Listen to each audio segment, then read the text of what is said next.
Una grabación. No. Ya. Ok, entonces, buenas tardes, ¿cómo están? Ok, bueno, si no hay más, vamos a comenzar enseguida, ¿bien? A ver, qué bueno, Carolina, me parece. Bueno, primero que todo, les mandé el paper que me había comprometido yo con ustedes de las AFP, que es un tema cultural nomás, de cultura general, que les sirve harto para la carrera, pero que lamentablemente yo no lo evalúo, así que es para que lo tengan ahí, para que les interese. Me demoré un poquito, pero se los mandé, ¿bien? Bueno, sobre lo que nosotros nos habíamos quedado la última clase, era el asunto de la evaluación de riesgos, de lo cual, dentro de este proceso de evaluación de riesgos, habíamos visto que los riesgos eran de 3 categorías, de lo cual era el riesgo inherente, de control, los dos en su sumatoria comprende a la representación incorrecta significativa, que es la responsabilidad del cliente. Posteriormente, tenemos el riesgo de detección, que es el riesgo del auditor, el riesgo propio de poder cometer algún error. Y por parte final, tenemos el riesgo de auditoría, que es la sumatoria de los tres. ¿Ok? Con esa lógica, es un antecedente importante de poder entender a nuestro cliente, ¿ok? Pero ¿qué es lo que pasa? Y eso va a ser la clase de hoy día.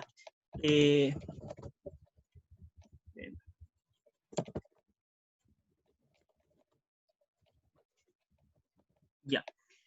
Ahora se supone que en esta clase nosotros vamos a ver ya más temas de planificación de auditoría.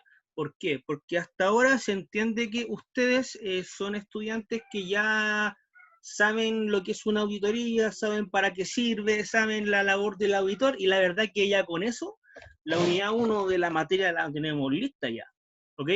Se supone que ya con esa lógica, nosotros nos vamos a ir ya más de lleno con la planificación en sí, que es la primera fase de la auditoría.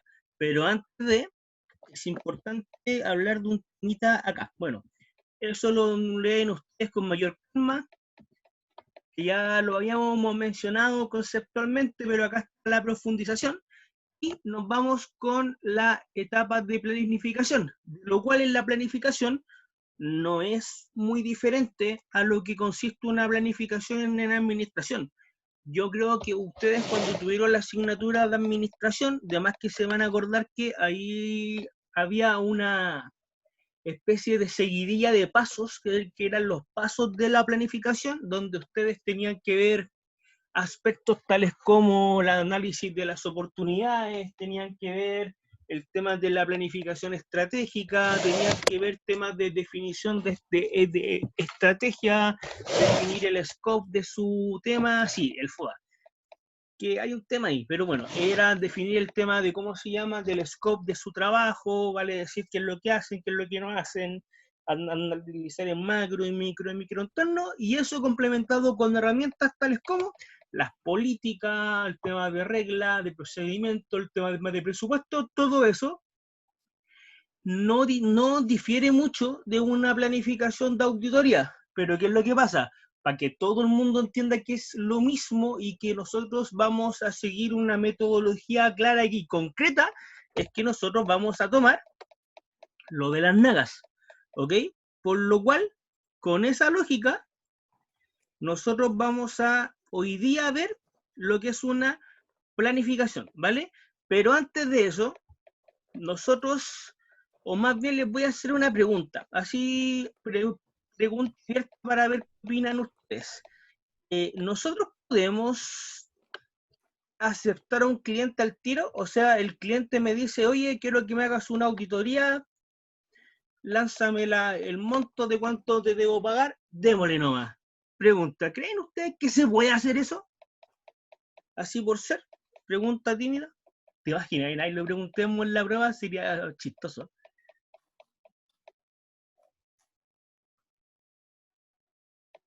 Pero coméntenme, vamos, ahí comenten vía chat, si quieren habilitar el micrófono lo pueden hacer con toda confianza. Comenten nomás. A ver, acá Yanina / Nicolás dicen, antes debemos analizar el cliente. Catalina dice, se puede, pero no se debería. Ya, sí. Primero que todo, yo como docente les tengo que enseñar buenas prácticas, por lo cual la buena práctica, claro, se supone que a pesar de que en la vida real se hagan otras cosas que son blasfemias contables, blasfemias de auditoría, blasfemias de una carrera, eso hay que hacer. Por lo cual la respuesta como más interesante es, se puede pero no se debería. Sí, es como re interesante eso. Luego Claudio dice, no requiere de un estudio, ya, y Claudia dice, tenemos que conocer el rubro. ¿Ok? Entonces, con esa lógica, la respuesta es que no se puede, ¿cómo se llama?, llegar y aceptar al cliente. ¿Ok?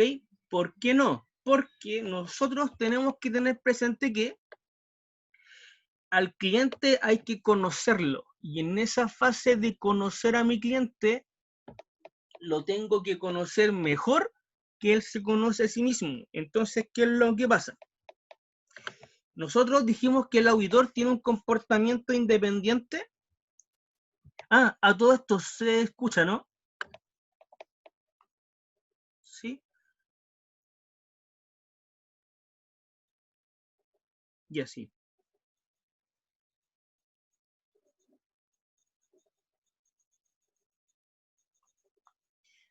Sí, lo que pasa ahí es que me están escribiendo por inbox que hay gente que no está escuchando. Entonces era para saber nomás. Vale. Por lo cual, con esa lógica, ya, bueno, la respuesta es que antes de aceptar a un cliente tengo que analizarlo, tengo que conocer por qué. Porque resulta que, por ejemplo, nosotros somos independientes, yo acepto un cliente y resulta que el cliente yo no lo sabía, el dueño era hermano mío. Entonces, típicos casos. Oye, hermano, ya, pues, ¿qué te cuesta si háceme pasar el informe limpio, si queda entre familias? La sociedad lo va a mirar mal. Por ejemplo, podría darse el caso que yo acepto un cliente y resulta que el cliente estuvo metido en temas de fraude y yo no hice nada, por lo cual me convierto en cómplice. Así sucesivamente, por lo cual hay una sección de las nagas que yo se las subí, que es la sección 210, que me habla de los términos del trabajo, ¿ok? Y en los términos del trabajo establece qué cosas son las que yo debería tener presente a la hora de aceptar a un cliente y qué cosas son las que me facultan para que mi cliente se rechace. De lo cual en ayudantía van a ver temas prácticos de eso, pero los términos del trabajo, según la sección 210 de la NAGA, ¿qué nos dice? Súper simple. Términos del trabajo. El objetivo del auditor es aceptar un trabajo de auditoría para un cliente solo cuando la base sobre la cual será efectuada ha sido acordado y es posible, ¿ok? O sea, primero que nos dicen, yo no puedo aceptar a un cliente a diestra y siniestra. Primero tengo que, a la hora de aceptar a un cliente, tengo que yo ponerme de acuerdo con él y tengo que ver si es posible que se apliquen los siguientes dos puntos. Primero, me menciona que tienen que establecer si existen las condiciones previas para una auditoría, o sea, que haya un mutuo acuerdo de lo que se va a hacer. Y segundo, si existe un entendimiento común de los términos del trabajo entre el auditor y el gobierno corporativo. Si ustedes se acuerdan, hace un tiempo atrás, nosotros en la clase que tuvimos presencial, el día sábado, habíamos dicho que el cliente estaba con unas obligaciones y el auditor tenía otras obligaciones, ¿cierto? Si ustedes se acuerdan, era obligación del cliente presentar el estado financiero correctamente, tener un adecuado sistema de control interno, estaba obligado a entregarnos toda la información que nosotros le pidamos, etcétera, etcétera, etcétera, ¿vale? Por lo cual, con esa misma lógica, es muy importante que ustedes tengan presente eso. Por lo cual, con esa lógica, van a ver que la sección 210 de la NAGA establece hartos puntos clave sobre eso y dice que cuáles son los aspectos. Luego de ello, también cabe mencionar que las condiciones previas para la auditoría es, primero, y esto es más o menos lo que habíamos dicho, es una especie de recordatorio. Habíamos dicho que el uso por parte de la administración de un marco aceptable para la preparación y presentación de la información financiera. ¿Qué dijimos nosotros? Dijimos nosotros que yo podría auditar IFRS, puedo auditar en base a normas tributarias, puedo auditar con la normativa que se me plazca, pero lo importante acá es que ustedes tienen que tener claro y tienen que conocer qué norma contable es la que auditan para que el cliente no les meta un gol. Así que ese es un punto. Segundo punto, ustedes tienen que obtener el adecuado, o sea, el acuerdo de la administración en relación a, primero, la responsabilidad en la preparación y presentación del estado financiero. Cabe decir que tienen que rayarle la cancha a su cliente, que el cliente es el responsable de la preparación y presentación del estado financiero. Ustedes revisan nomás, ustedes no van a ser el asesor de la empresa. Ese es un punto importante que deben tener presente. Luego dice, responsabilidad en el control interno que afecta a los estados financieros. Habíamos dicho que buenos procedimientos, buenos mecanismos de cómo funciona la empresa ayudan a que la contabilidad inherentemente esté mejor. Teníamos claro que, por ejemplo, que si yo iba al negocio de la esquina, al negocio de barrio, y yo les decía, entréguenme las boletas, las facturas, entréguenme las liquidaciones de sueldo, y no sé, pues las guardan en una carpeta, ordenadas por fecha, está todo correcto. Lo lógico es que su control interno debería ser el apropiado, y al ser el apropiado, no deberíamos tener problema en tener una mayor confianza en lo que es la contabilidad. Por otro lado, decíamos que si yo voy a una multinacional de prestigio que gana mucha plata, pero con suerte saben en dónde están parados, lo lógico es que su control interno no funcione, ¿vale? Acuérdenme al final de la clase enviarles un video de cómo se audita eso, que hay un video explicativo que les podría ayudar a entender el segundo punto. Tercero, ¿qué nos dice? Responsabilidad en el acceso a la información y personas. Acá nosotros tenemos por ética un acuerdo de confidencialidad y guardar el secreto profesional, con una excepción, que es que haya fraude. Si yo veo fraude y no lo denuncio, me convierto en cómplice. Pero exceptuando ese caso, en el resto de las ocasiones, siempre el cliente me tiene que dar acceso a todo, a hablar con cualquier persona, a revisar lo que se me plazca, porque todo eso ayuda a llegar a la validez o a la validación del rubro. Si no me dan eso, lamentablemente hay una limitación al alcance. No puedo opinar acerca de algo que no me entregaron evidencia, porque nosotros somos escépticos como auditores, ¿ok?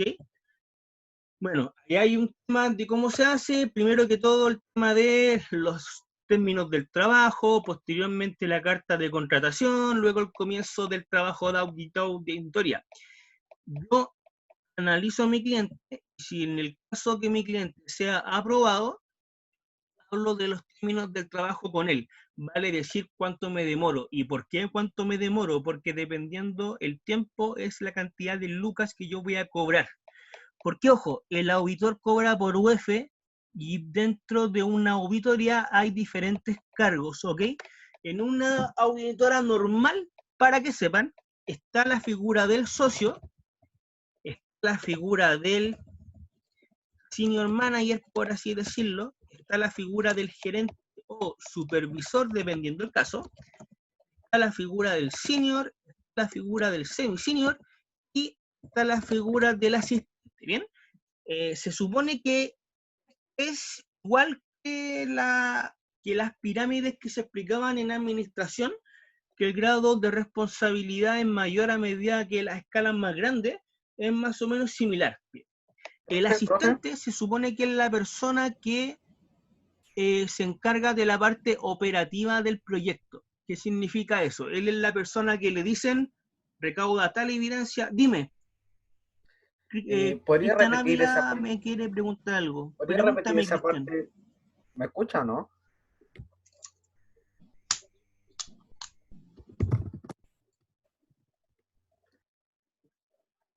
Gracias. Se escucha, súper. Ahora, con la misma lógica, sí. A ver, mira, lo que nosotros estábamos hablando ahora es lo siguiente. Estábamos diciendo que, espérenme un segundito.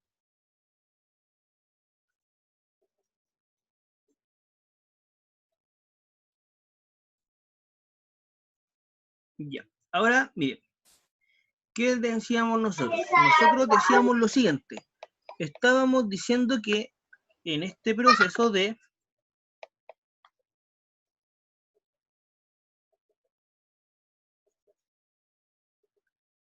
ya. Repito, mira, lo que pasa es que si tú te acuerdas en administración, lo más probable es que te hayan dicho que el gerente o socio o dueño de la empresa tiene mayor toma de decisión y se entiende que a mayor poder, mayor responsabilidad, ¿cierto? Y así la cosa va bajando hasta que menos toma de decisión tenga, vale decir, mientras más operativa sea mi pega, menos responsabilidades tengo. Entonces, con esa lógica, en una empresa de auditoría normal, pueden haber cambios. La estructura es esta. El de más arriba es el socio, luego tenemos el senior manager, gerente, supervisor, senior, semi-senior, asistente. ¿Vale? Se entiende que el que está más abajo es el asistente, que es la parte operativa de la auditoría. A él se le dan las órdenes y el tipo, ¿qué es lo que hace? Le mandan a pedir evidencia, se encarga de juntar papeles, se encarga de referenciar cosas, esa es la pega de él, sería. Luego viene el semi-senior, que se encarga de revisar lo que está haciendo el asistente y se encarga de hacer las correcciones que el asistente tenga, ¿ok? La parte operativa. Posteriormente tenemos el tema del senior, que el senior es la persona que analiza si el asunto está bien o está mal. Posteriormente, la pega recae en el supervisor, que a veces el senior manager también es supervisor, depende de la firma, en donde el supervisor o gerente lo que hace es, el tipo simplemente se encarga de ver que lo que hizo el senior está bien y ya de emitir opinión o ya poder dar indicios de qué opinión se emite. También el gerente y senior manager son los encargados de hacer la planificación, que ya lo veremos pronto. Y al final el socio se encarga de la parte comercial, ¿vale? Es decir, él ofrece la auditoría, el socio se encarga de poder reunirse con el cliente, él firma el informe de auditoría final, etc.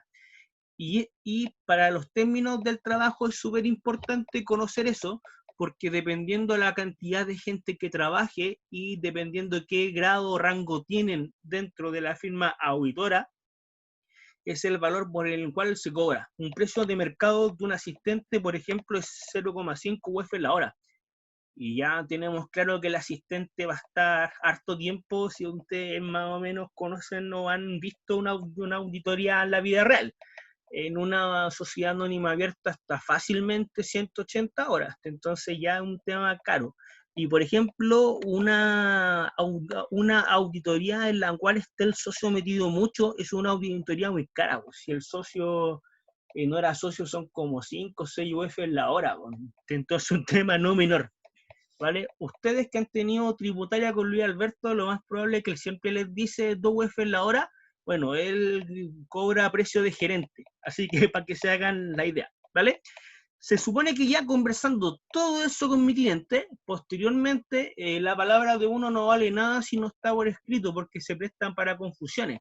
Entonces ahí nos vamos a la fase en la cual se contrata o se firma la carta de contratación, y en esa carta de contratación se supone que ya logramos lo que se había acordado comenzar. Y ya posteriormente la auditoría se empieza sin ningún drama. ¿Vale? Acá ustedes cuando lean la sección 210 de la NACA, van a ver que el contenido de la carta trata todo eso, ¿vale? Todo eso. Todo eso es lo que trata, que no lo voy a nombrar con mayor profundidad porque eso lo van a ver con detalle en auditoría, o sea, lo van a ver en temas prácticos en auditoría, o sea, en la ayudantía, perdón. De hecho, ahí mismo está la ayudante, así que ya le echamos el palo para que sepa su responsabilidad. Chiquillos, ¿alguna pregunta hasta ahora? Vayan preguntando nomás con toda confianza.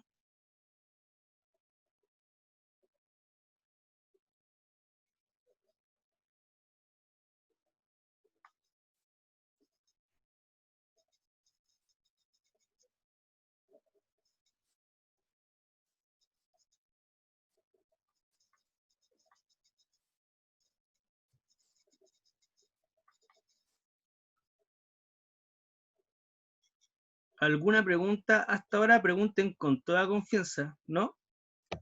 Vaya, vaya, bueno, veamos. Luego, parte, yo la voy a dejar en stand-by. Miren, hay algunas láminas que yo me voy a saltar. Ah, no está claro. ¿Cómo, Carolina? ¿No está claro o no está claro? ¿Hay algo que tenga dudas?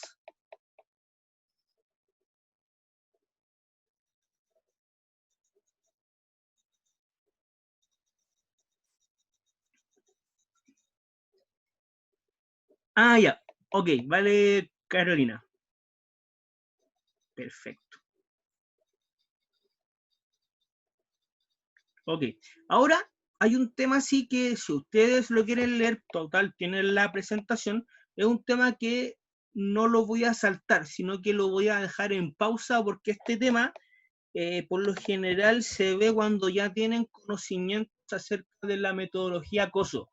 Si ustedes se acuerdan, nosotros dijimos que había una norma de auditoría que eran las normas de auditoría generalmente aceptadas, pero también nosotros teníamos una metodología acerca de cómo hacer controles internos y ahí está el tema de el informe COSO. Entonces, parte se entiende mejor cuando ya hay conocimientos del informe COSO. Las NAGAS en sí toman muchos aspectos del informe COSO. Hay una relación directa entre ambos factores, por lo cual cuando nosotros veamos el informe COSO con detalle, ahí yo voy a volver a esta parte para que más o menos se entienda, ¿vale? Ahora, luego de eso, nos vamos a las etapas de auditoría. Miren, las etapas de auditoría no hay como un parámetro claro acerca de que son 3 pasos, o son 5 pasos, o son 7, o son 4. Yo he visto que alguna gente propone 4, alguna gente propone 2, alguna gente propone 5 pasos, pero yo prefiero usar la metodología convencional, propone que la auditoría son 3 pasos, ¿ok? Primero, tenemos la fase en la cual yo planifico, o sea, yo me craneo, veo si acepto a mi cliente, me encargo de pensar y es la parte que vamos a ver hoy día. Vale decir, no es muy diferente a lo que ven en administración como planificación, pero eso es como tomar la planificación de la empresa aplicada a la auditoría. Posteriormente, nosotros tenemos la segunda fase que es la ejecución, donde yo digo lo que planifiqué lo voy a llevar a la práctica y el asistente es en donde trabaja más acá. Y una vez que termine mi ejecución, viene la emisión del informe, donde yo le entrego el informe a mi cliente diciendo si salió todo bien o todo mal. ¿Vale? La sección de las NAGAS que trata eso es la sección 300. Ojo, si se dieron cuenta, yo cuando les mandé las NAGAS por correo, las NAGAS tienen números. Se lee de la siguiente forma, al igual que la NIC, que trata como un tema, una norma, en asuntos de auditoría la misma lógica. Un número me habla de un tema en particular. Por ejemplo, en la NIC, ustedes saben que la NIC 1 me hablaba de presentación de estados financieros básicos, la NIC 2 de inventario, la NIC 7 de flujo de efectivo, la NIC 8 de políticas gas contables, la NIC 10 de hechos posteriores, la NIC 11 de contratos de construcción, la NIC 12 de impuestos, etcétera, etcétera, etcétera. Acá en las NAGAS es la misma lógica. Yo ya les dije que la sección 210, por ejemplo, me habla de los términos del trabajo. Hay una sección que es la 220 que me habla de la del control de calidad. Hay una sección que es la 240 que me habla de consideraciones del fraude. Hay una sección que es la 260 que me habla acerca de los papeles de trabajo. Y la sección que trata la planificación de auditoría es la sección 300, que es la que vamos a analizar el día de hoy. ¿Ok? Entonces, ¿qué nos dicen acá? La planificación de auditoría trata de lo siguiente. Dice, el objetivo del auditor es planificar la auditoría para que sea efectuada de forma efectiva. Estamos claros que si yo planifico, por lógica, mi auditoría no debería salir errónea, ¿vale? O viéndolo desde una perspectiva un poco más realista, mientras más planifique, menos riesgo de improvisación tengo. Y si menos improviso, menos errores debería tener mi auditoría. Ese es el propósito de la planificación. Ustedes me van a decir, pero profe, eso es obvio. Sí, es obvio, pero las NAGAS se basan en esa obviedad, porque si no está por escrito, la gente se aprovecha de los vacíos legales, pues típicos flights que hacen esas cosas indebidas, poco éticas, que yo sé que mis alumnos de la UDP no lo hacen, ¿o no? Clarísimo. Luego dice, dentro de la planificación hay aspectos relevantes a tener en consideración, como que, primero, ver el tema de las condiciones de auditoría. Nosotros, ¿qué habíamos dicho? En los temas del término del trabajo es muy importante que ustedes logren conocer al cliente y una vez que lo conozcan, vean si lo aceptan o no. En el caso que lo acepten, la primera parte de la planificación está concluida. Lo conocí. La segunda parte dice, conocer el negocio de mi cliente. No sé si ustedes se acuerdan en administración que vieron asuntos de FODA o no. ¿Se acuerdan? Ya, sí. Paula me comenta sí, Catalina me comenta sí. Ok. Bueno. Si usted sabe, el FODA no es esa cuestión de hacer un brainstorming o un checklist o un listado que yo diga mis fortalezas son esta, mis oportunidades son esta, porque si hacen eso, están haciendo cualquier cosa menos un FODA, ¿ok?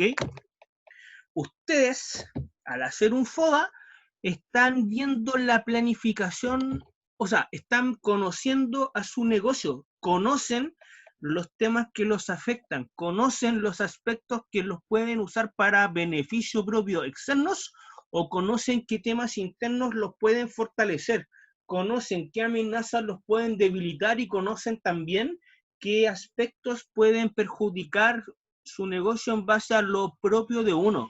Entonces, ¿cómo uno llega a un buen FODA? Primero, conociendo la empresa, conociendo su historia, conociendo a la gente que la conforma, conociendo a la competencia, conociendo a los proveedores, conociendo todo eso.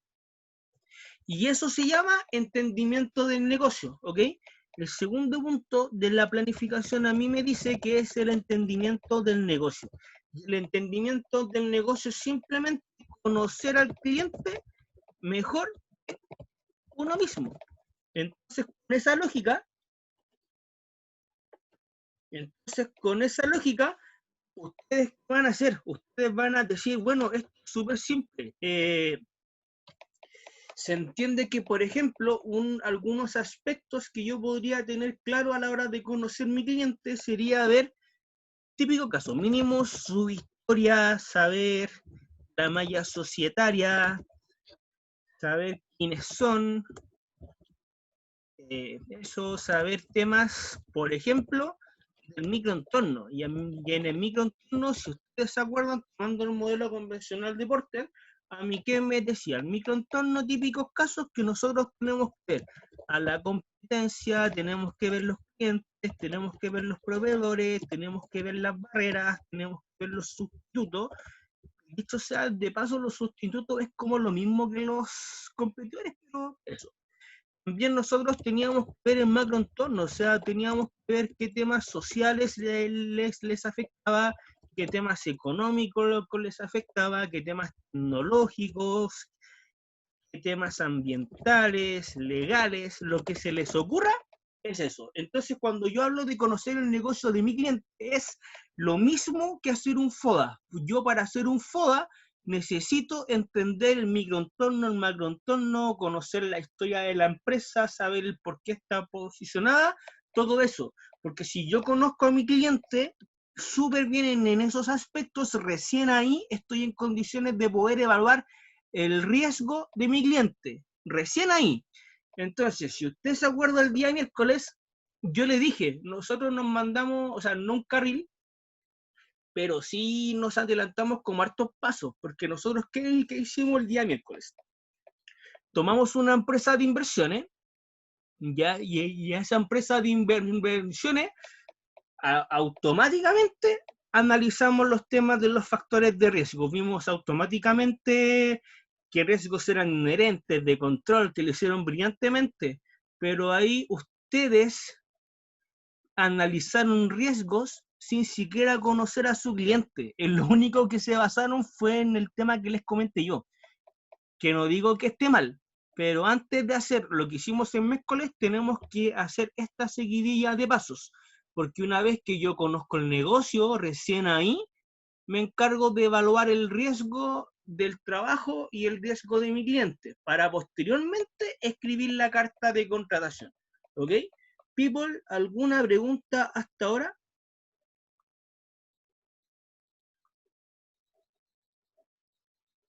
Perfecto.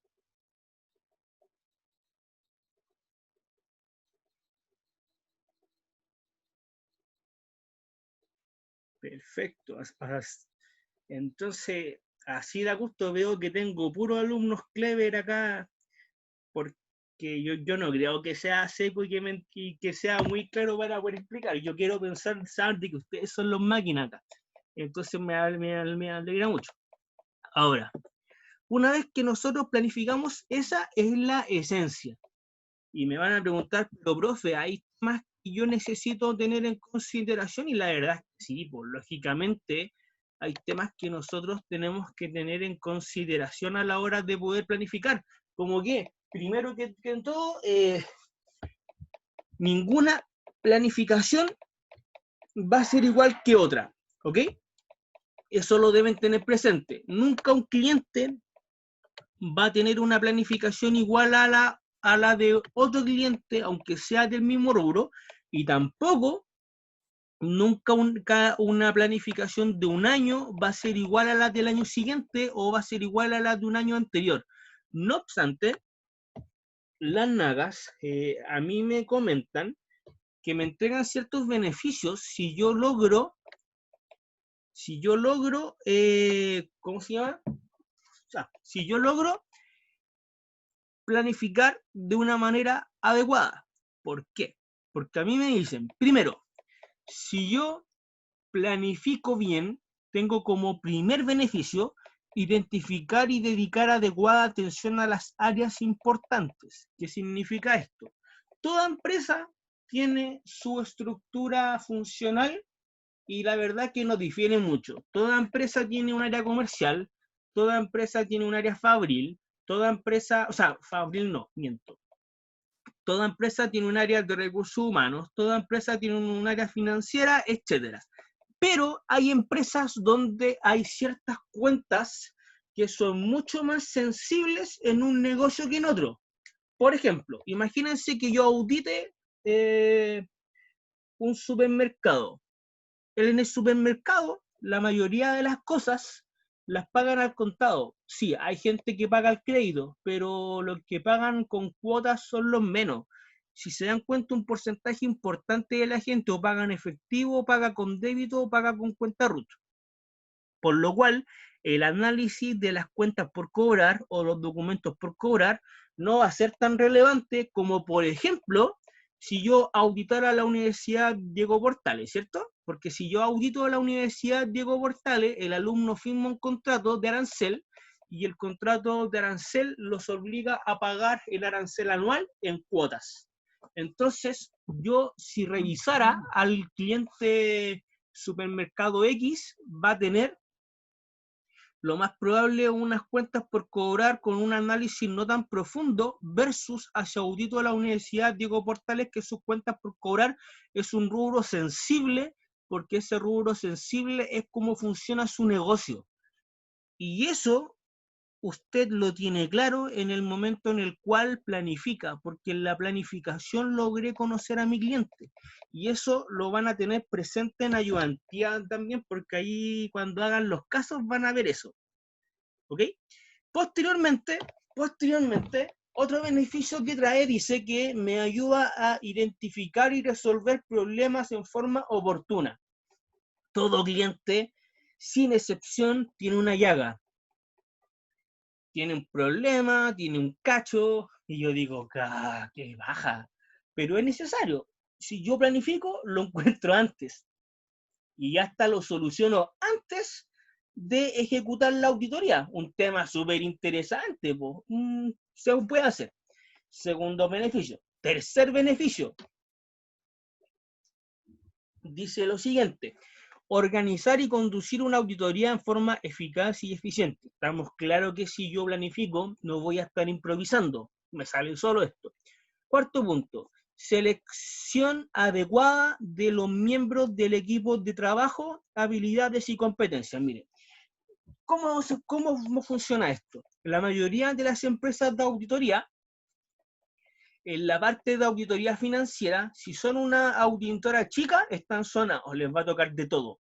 Pero las auditoras que son como más grandes, entiéndase, por ejemplo, PricewaterhouseCoopers, Deloitte, Ernst Young, PKF, alguna otra más, lo que hacen ellos es que a sus clientes los separan por mercados. Entonces, ¿qué es lo que hacen ellos? Simplemente trabajan con el mercado minero, con el mercado de servicios, con el mercado del retail. ¿Y qué es lo que hacen? A la hora de llamar a su equipo de trabajo, como hay más de 200 auditores en una firma auditora, no voy a hacer que los 200 hagan una pega. Lo lógico es que yo tome 5 o 6 por ahí, dependiendo del tipo de cliente.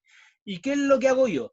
A la hora de tomar a mi equipo de auditoría, lo lógico es que si yo audito una empresa del retail, debería tener gente que por lógica sabe de retail o ha auditado clientes de retail. Entonces, ¿qué es lo que hago? Yo veo su habilidad y veo su competencia. Perfecto. Por ejemplo, miren, una infidencia mía que me ocurrió. Yo tenía, cuando estudiaba, un compañero de auditoría. Como saben, yo estudié en la escuela de contadores. Yo tenía un compañero que el tipo estaba sacando su segunda carrera porque él había estudiado veterinaria. Y en veterinaria no le había ido bien, o sea, sí en Lucas bien, pero él decía que no le gustaba el tema de sacrificar gatos. Bueno, cada uno verá su asunto. Y el tema es que él estudiaba auditoría porque él encontró una carrera competitiva, dijo que ahí podía crecer y potenciarse y ya, está bien. El tema es que los dos entramos a trabajar a Price en su momento. Yo entré en el área de impuestos y él entró en el área de auditoría financiera. Yo cuando trabajaba en impuestos era especialista en impuestos a instituciones financieras. ¿Okay? El otro entró a trabajar a auditoría financiera y a él misteriosamente lo llamaban, adivinen de qué empresa. Típica empresa ganadera, típica empresa dedicada a la venta de animales, típica empresas carniceras, mataderos, etc. ¿Y por qué lo llamaban a ese punto? Porque él era el único que viendo el animal lo podía valorizar contablemente. Entonces el tipo era tasador de animales. Y al día de hoy el tipo trabaja como auditor en el SAC. Entonces él, cuando van a ver animales que son ilegales, traerlos a Chile, él se encarga de ver eso y se encarga de calcular las multas que le van a cobrar al tipo. Entonces uno dice, perfecto, ahí andan las habilidades y competencias. Si yo veo el perfil de mi equipo de trabajo, yo voy a saber cuáles son los mejores clientes para cada uno. Y eso es la labor de un socio, y el socio tiene que ser súper claro en eso, porque le puede beneficiar la carrera o se la puede perjudicar al que está comenzando. A veces sucede que, por ejemplo, yo a la hora de auditar a un cliente voy a necesitar la utilización de especialistas. El auditor, yo sé que parece Dios, pero no lo es, ¿ok? Entonces, al no ser Dios, ¿qué es lo que pasa? Él no sabe todo, no es como Mandrake el mago que sabe de todo y es un experto en todo. Por ejemplo, ustedes ubican cómo funcionan las compañías de seguros, ¿o no? Así, pregunta loca de cultura general.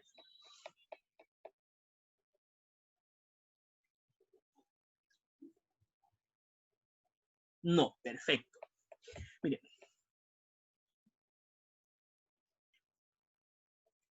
mira, aquí hay una persona que me hizo un comentario vía inbox que tiene una segunda carrera. Entonces, dice que voy a auditar lo de mi primera carrera. Sí, es un plus, pasa. Yo también audité en todo caso colegios particulares. Ojo ahí, audité la red Educa UC. Pero bueno, mire, las compañías de seguros, para que sepan, sí son chupasangre, pero hay que saber verlo, hay que saberlo usar. Las compañías de seguros, para que sepan, contablemente, en base a lo que me dice la Comisión de los Mercados Financieros, no me acuerdo el número de la circular, les pido perdón, obligan, y ojo lo que les digo, obligan a que en el estado de situación financiera las compañías de seguros contabilicen un pasivo que se llama reserva matemática y obligan a contabilizar otro pasivo que se llama reserva, no me acuerdo el nombre. Vamos a nombrar la reserva de catástrofes, pero no. Sí. Vamos a nombrar la reserva de catástrofes, pero la verdad que tiene otro nombre.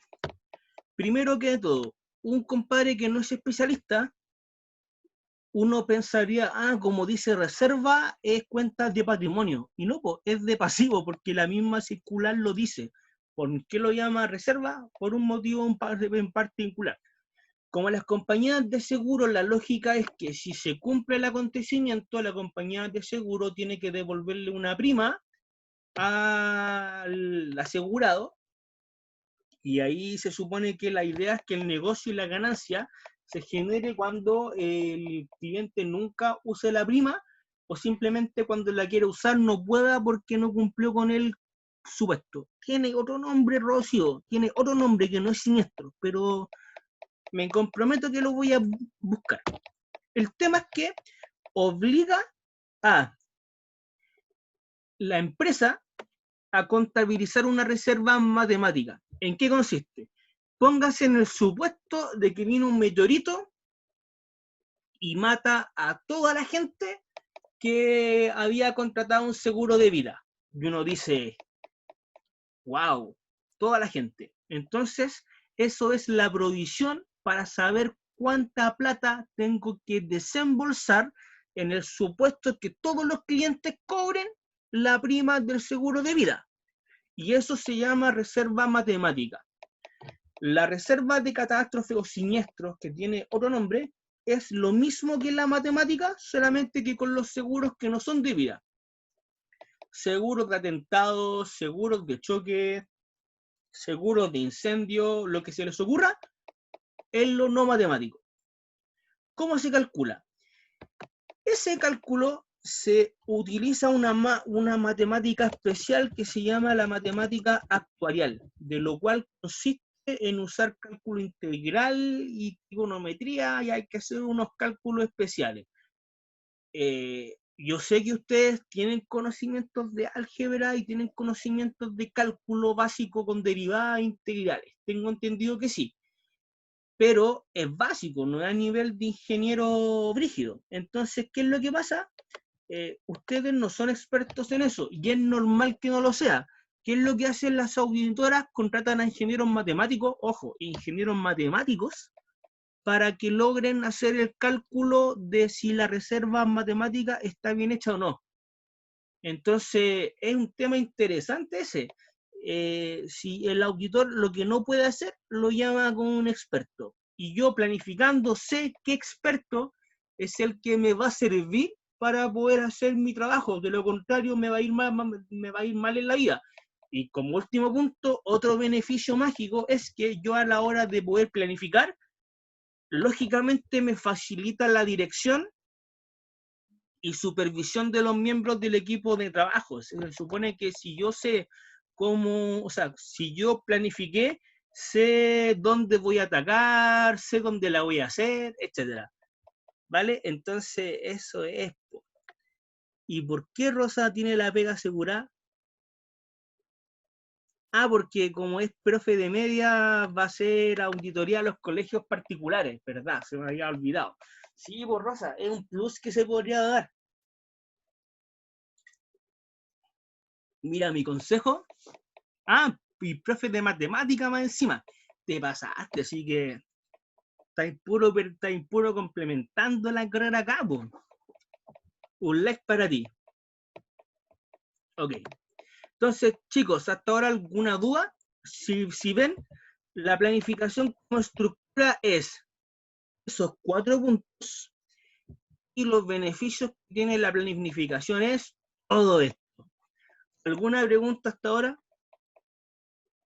Pregunten nomás, vayan haciendo las preguntas con toda confianza.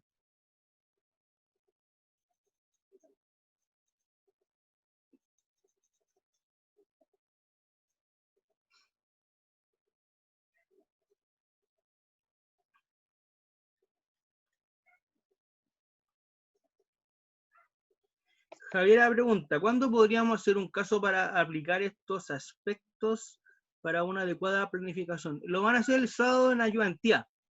De hecho, claro, se supone que el propósito es ese. Yo, si se dan cuenta, les estoy conversando a grandes rasgos, les doy ejemplos, pero la idea es que todo eso lo sepan aplicar en ayudantía con un caso ya más o menos rígido. En ese caso, ustedes van a ver estos temas de planificación y van a ver temas de riesgos y todo eso. Sí, el 4 de abril. Por si acaso, el usuario Yani es la ayudante, así que ella, ¿cómo se llama? Está comentando ahí también.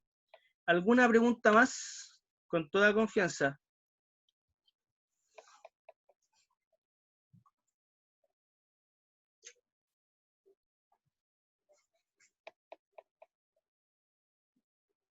¿No hay más preguntas?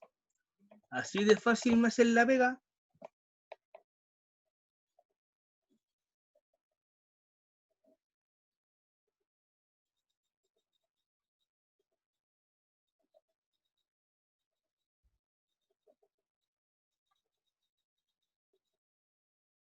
No, ya. Entonces, ahora dice, ¿será que nos falta práctica sin en Rosa? Sí, de hecho, miren, Rosa hizo una pregunta súper interesante. Dice, claro, dice, ¿será que nos falta práctica? La verdad que sí, mira, no es que les falte práctica, lo que pasa es que si tú recuerdas la primera clase, yo les dije que esto era el primer ramo de auditoría, entonces esta era como la fase de madurez, porque yo les doy firmado que los que no cachaban de contabilidad, cuando tuvieron el primer ramo de contabilidad, era una cuestión horrible, lo tengo presente, era como asiento contable será la silla, típico caso, y pasa.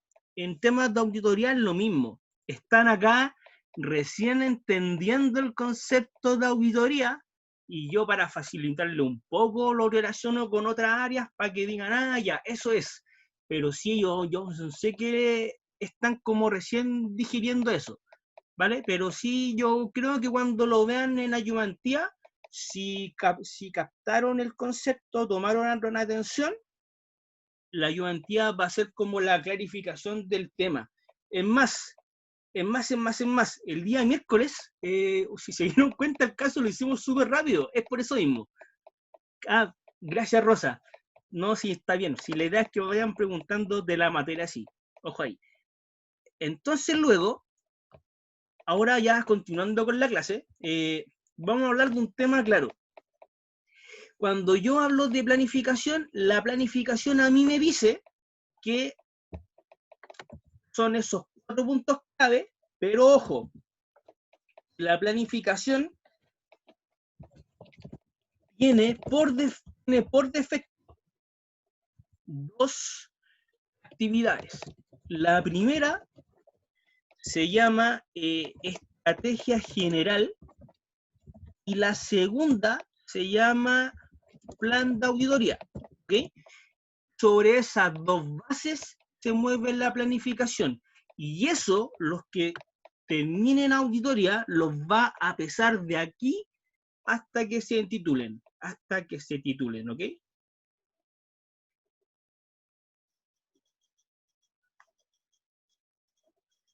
Se supone que eso lo van a ver en todas las auditorías. En auditoría tributaria hay estrategia y plan. En auditoría de gestión hay estrategia y plan. En auditoría de estados financieros hay estrategia y plan. Entonces, en esta clase, primero yo les voy a explicar lo que es la estrategia y ya la próxima semana les voy a explicar el tema del plan de auditoría para que tengan claro el tema, ¿vale?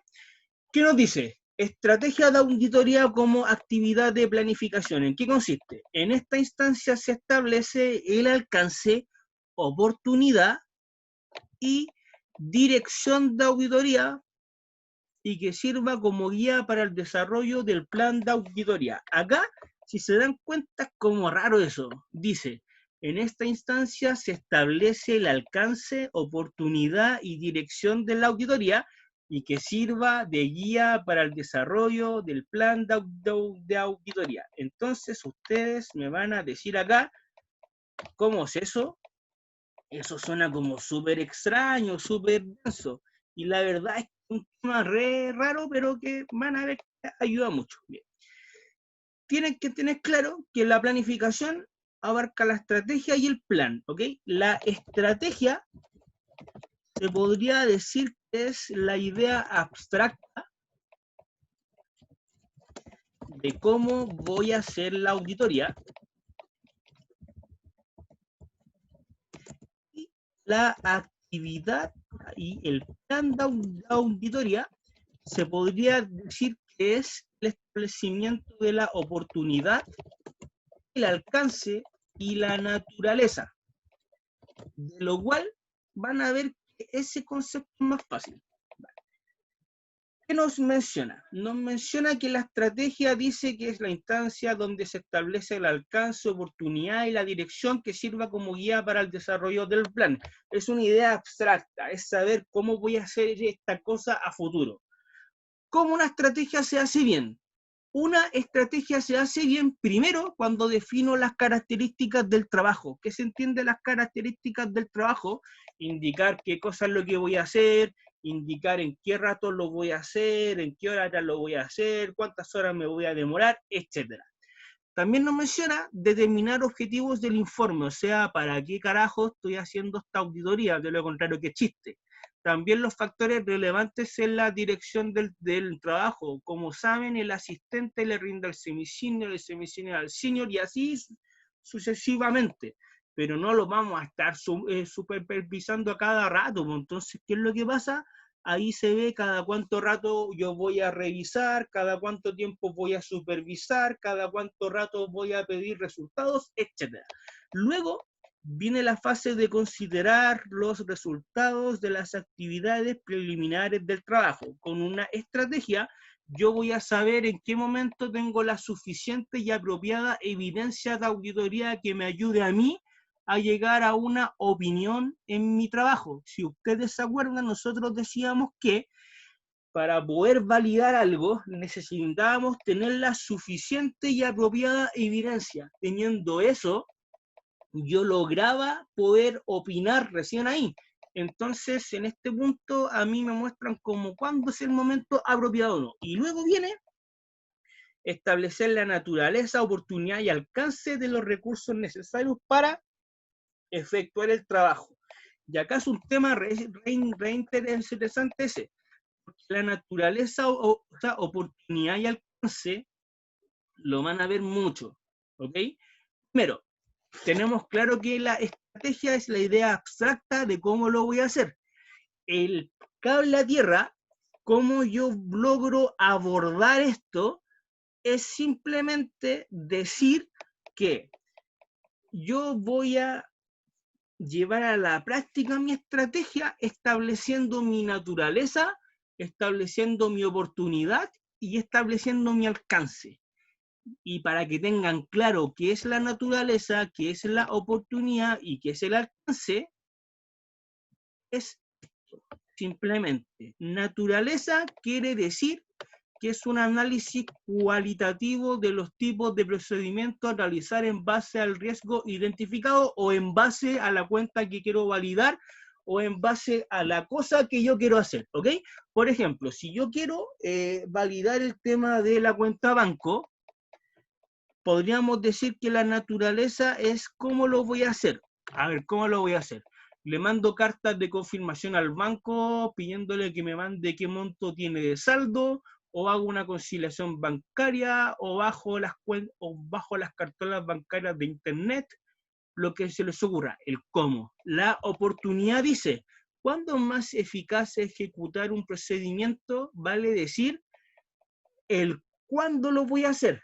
El cuándo. A ver, ¿cuándo yo voy a hacer este tema de pedirle la cartola bancaria al banco o de pedir el saldo del banco? Mira, no lo puedo hacer un viernes porque los viernes los bancos cierran a las 2 y cierran temprano y no andan ni ahí. Si lo hago el lunes, van a estar con todos los cachos del viernes. Ah, bueno, hagámoslo de un martes a un jueves. Ah, ya, ¿y a qué hora? Mira, no lo vamos a hacer temprano porque temprano van a estar respondiendo los temas de la tarde. Hagámoslo como a las 12 del día. Perfecto. Eso es la oportunidad, saber cuándo más eficaz hacer la pega. Y el alcance, tenemos claro que el auditor es imposible que revise todo en el 100%. Él trabaja en base a materialidad. Habíamos mencionado el tema de la importancia relativa y la materialidad, que es lo que yo puedo abarcar y que de hecho yo me comprometía mañana a subirles una clase asincrónica de cómo eso se calcula, la importancia relativa. Y la importancia relativa a mí me dice cuánto quiero cubrir con la ejecución de un procedimiento. Es un análisis cuantitativo, ¿ok? Por lo cual, si uno quiere acordarse bien de esto, es simplemente responder lo siguiente. La naturaleza es cómo lo voy a hacer, la oportunidad es cuándo lo voy a hacer, el alcance es cuánto voy a abarcar, ¿ok? Y sería, y todos felices. Cabe mencionar que la naturaleza es un análisis cualitativo, porque yo veo el cuándo y el cuándo no es objetivo cuantificablemente. La oportunidad yo veo también la cualidad, porque yo me encargo de ver cuándo sería el momento más apropiado, pero el alcance es el único cuantificable. Y ahí yo me encargo de calcular montos y de calcular temas, ¿ok? También habíamos dicho que el auditor es muy importante que trabaje con documentación, que pida evidencia, ¿ok? Entonces se entiende que dentro de su estrategia viene la identificación de riesgos significativos y registros de decisiones clave. Lo que hicimos el miércoles de poder ver los riesgos inherentes, los riesgos de control y los de detección, es una parte de la estrategia de auditoría, ¿ok? Para que tengan claro cómo lo voy a hacer. Luego tenemos la comunicación de asuntos al equipo de trabajo, que eso ya es un tema como más administrativo interno. Vale decir de cómo se reúnen los gerentes con los asistentes y todo el tema, y los roles y responsabilidades. ¿Quién va a ser el socio? ¿Quién va a ser el gerente? ¿Cuántos asistentes van a haber? Todos esos temas hacen relación a lo que es mi estrategia de auditoría. Posteriormente, el plan de auditoría, que es como lo concreto de mi estrategia, me habla a mí de establecer la naturaleza, oportunidad y alcance, y también me habla del registro de la correcta planificación. Ahí, por ejemplo, ocurre mucho que en la auditoría nosotros tenemos que hacer harto lo que son las famosas cartas Gantt, ¿ok? De lo cual, si no saben hacerla, aprendan, porque ahí se usa harto. ¿vale? También nosotros tenemos que hacer presupuestos de auditoría, también mucho, y así sucesivamente. O sea, el registro de la correcta planificación va ligado con eso. No sé si en algún ramo han visto MyExpert, han visto temas de decisiones, pero también se utiliza harto. Entonces, todo eso va ligado con mi plan, ¿ok? ¿Y por qué? Porque pueden haber cambios, pero lo importante es que los cambios sean solamente cuando haya una contingencia relevante, como por ejemplo que audité y justo hay una pandemia mundial. Ah, me cambió la planificación. Por ejemplo, ¿tienes alguna pregunta ahora? Vayan haciéndola nomás con toda confianza.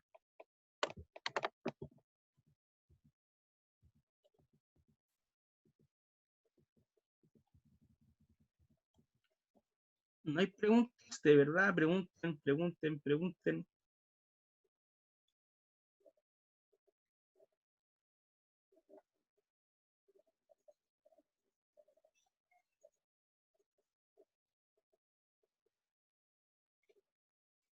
Ya, acá me dicen, tengo todo muy claro, solo hay que estudiarlo y practicar. Sí, y si se dan cuenta cuando lean las nagas, porque yo sé que ya las han leído, si yo se las mandé hace rato ya, po.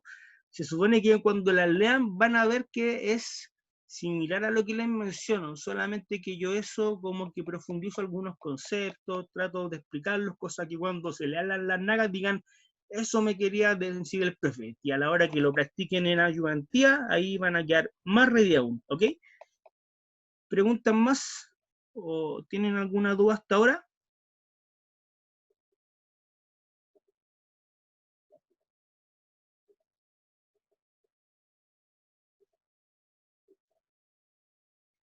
¿No hay dudas? Ya miren, yo les voy a comentar algo acerca del plan de la asignatura. Si ustedes se acuerdan, la asignatura tiene 3 unidades, ¿ok? La unidad 1 me habla de la profesión del auditor y la unidad 2 me habla de los fundamentos de auditoría y control interno.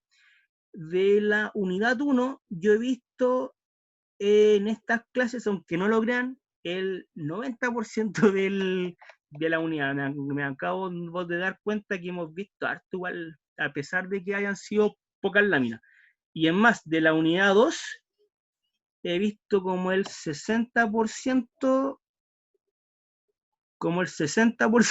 de la unidad 2, entonces estoy viendo que hemos visto harto. Así que el día miércoles de la clase siguiente vamos a hacer un ejercicio igual para tratar de entender esto, cosa que el sábado, cuando tengan la ayudantía, el ejercicio así sea, sea solamente para soltar la mano. Así que hasta ahora ya hemos avanzado bien, estamos en condiciones de poder practicar y ya el concepto general lo tenemos. Depende ahora de ustedes que sigan leyendo y vayan haciendo bien. Las ayudantías comienzan el 4 de abril.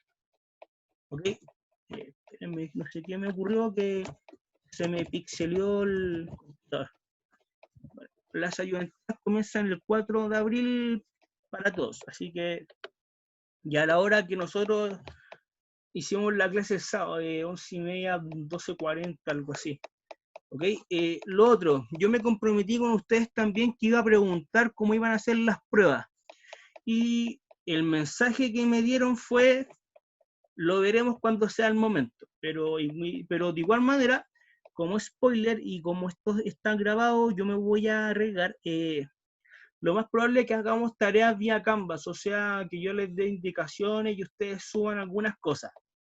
De lo cual es como, esa es mi idea principal. La próxima semana les voy a dar la fecha tentativa, la próxima semana día viernes, ojo, la fecha tentativa de qué día es o qué día tienen que subir la tarea guión prueba para la primera nota, ¿vale? ¿Alguna pregunta más?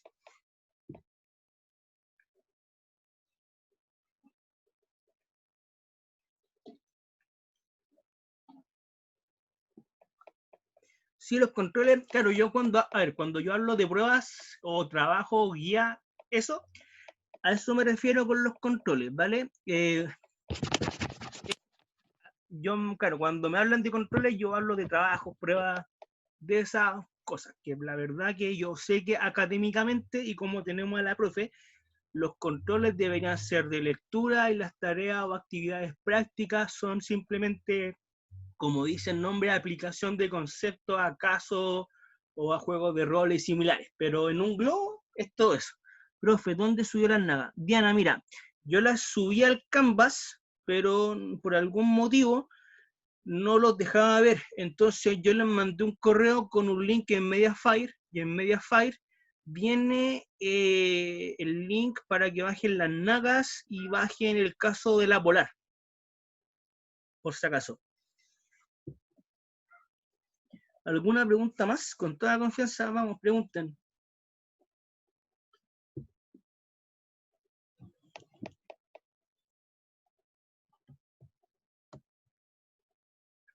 Pregunten con toda confianza, vamos. No, Diana, no, a ver. ¿Quién más tiene preguntas? Ya. Aprovechando que está la ayudante, ¿le quieren hacer alguna pregunta a la ayudante usted también?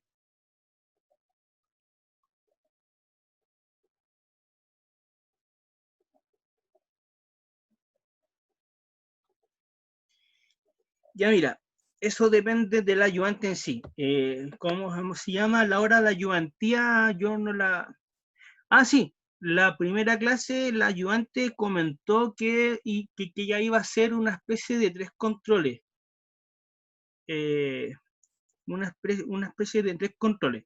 Así que no hay problema. Profe, después de que se termine la clase, nos deja 5 minutos para hablar entre nosotros. Cuando hablan entre nosotros, ¿son ustedes alumnos? Si es así, no hay problema. Denle nomás. Ah, ya sí, no hay problema. Eso, ahí la ayudante ya les comentó, son 3 trabajos acumulativos, así que eso. Pucha, yo sé que los corto, pero si necesitan tiempo no hay problema. Bueno, si no hay más dudas, chiquillos, no los dejo, pero voy a cortar la grabación.